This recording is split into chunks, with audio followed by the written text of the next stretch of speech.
Welcome to The Explainer. Today, we're diving into the stories our brains tell us, and more importantly, why those stories are often, well, wrong. We're going to use the incredible insights from Nobel laureate Daniel Kahneman to uncover the mental traps that twist how we see the past and the future, and hopefully learn how to think just a little bit clearer. So here's our game plan. First, we're going to diagnose the problem, why our brains are so quick to fall for bad stories. We'll look at something called the narrative trap and the expert illusion. Then we get to the prescription. We'll look at some really practical tools like simple formulas and smarter planning to help us cut through the noise and actually make better decisions. All right, let's dive right in. The first major hurdle we have to get our heads around is our brain's absolute addiction to a good story. It's a powerful instinct, for sure, but it's one that can lead us dangerously astray. The author Nassim Taleb, he has a great name for this, the narrative fallacy. It's basically our brain's automatic reflex to take this messy, random, complicated world and just force it into a simple, clean story. You know, one with a neat beginning, a middle, and an end. It feels right, but so often it's just an illusion. I mean, just think about the story of Google's success. The version we all know in our heads feels so simple, so tidy, and looking back it seems completely inevitable. It always starts with two brilliant grad students tinkering away at Stanford. The story goes on to highlight their genius moves, and then it throws in a single, memorable, lucky break. You know, like when they almost sold the company for next to nothing. But here's the subtle trick our brain plays on us. By acknowledging one little dose of luck, we feel like we've accounted for it. And that makes it so much easier to ignore the massive, invisible role that pure chance really played in their success. We end up with this simple story of genius, and we forget all the messy reality. And that is the narrative fallacy in action. Our minds build a coherent story using only the information that's right in front of us. Kahneman has this fantastic acronym for it, YUSIAT, which stands for What You See Is All There Is. Our brain just doesn't stop to ask, hey, what are the missing pieces here? If the story is compelling, we buy it, completely ignoring the countless other factors and lucky breaks that we just can't see. Okay, but you might be thinking, so what? Why is it so dangerous to simplify the past into a neat little tale? What's the real harm in a good story anyway? Well, it's because it leads directly to this monster, hindsight bias. That's the I knew it all along feeling. As soon as a big event happens, think about the 2008 financial crisis, we instantly adjust our view of the world. We completely forget how uncertain things felt before, and suddenly, the event seems like it was obvious and predictable from the start. This creates a really powerful illusion that the world is far more knowable than it actually is. And this belief in a predictable world creates a really dangerous side effect. We start to believe there are experts out there who can actually see the future. And that brings us right to our second big problem, the illusion of expertise. Kahneman tells this fantastic story from his early days in the Israeli army. He and his fellow officers would use this test, the leaderless group challenge, to try and identify future leaders. They'd watch these groups of soldiers struggle with this log in a wall, and under all that stress they felt, they were absolutely convinced they could see each man's true nature revealed. They were completely confident in their predictions. And here's the punchline. When they later went back and actually compared their predictions to the soldiers' real-world performance in officer training, the correlation was almost zero. Their forecasts were basically useless, little better than just making a random guess. Kahneman actually coined a term for this phenomenon, the illusion of validity. It's this incredibly powerful cognitive bias where the objective fact of our past failures does absolutely nothing to shake our subjective confidence in our skill for the next case.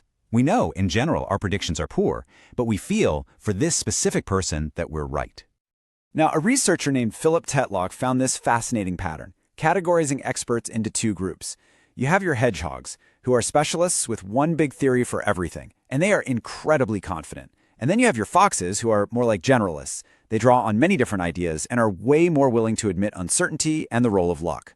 And Tetlock's research showed, time and again, the foxes were consistently better at forecasting. So, here's the crucial takeaway from all of this. The experts we see most often on TV and in the news, the ones who are in demand, are typically the hedgehogs.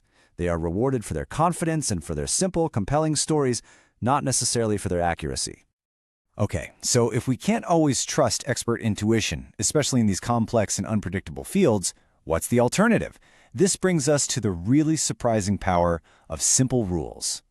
So this is the classic battle. On one side, you have what's called clinical judgment. That's the subtle, holistic, gut-feeling intuition of a human expert. And on the other side, you have statistical prediction, which uses a simple, consistent formula or algorithm to just combine a few key data points. The results here are just stunning. Across nearly 200 different studies that compare the two, simple algorithms were significantly more accurate than human experts over 60% of the time. And in the other 40%, it was basically a tie, which, if you think about it, is still a huge win for the formula because it's so much cheaper and faster to use. And look, this isn't just in one or two obscure areas. Look at the incredible breadth of fields where this holds true.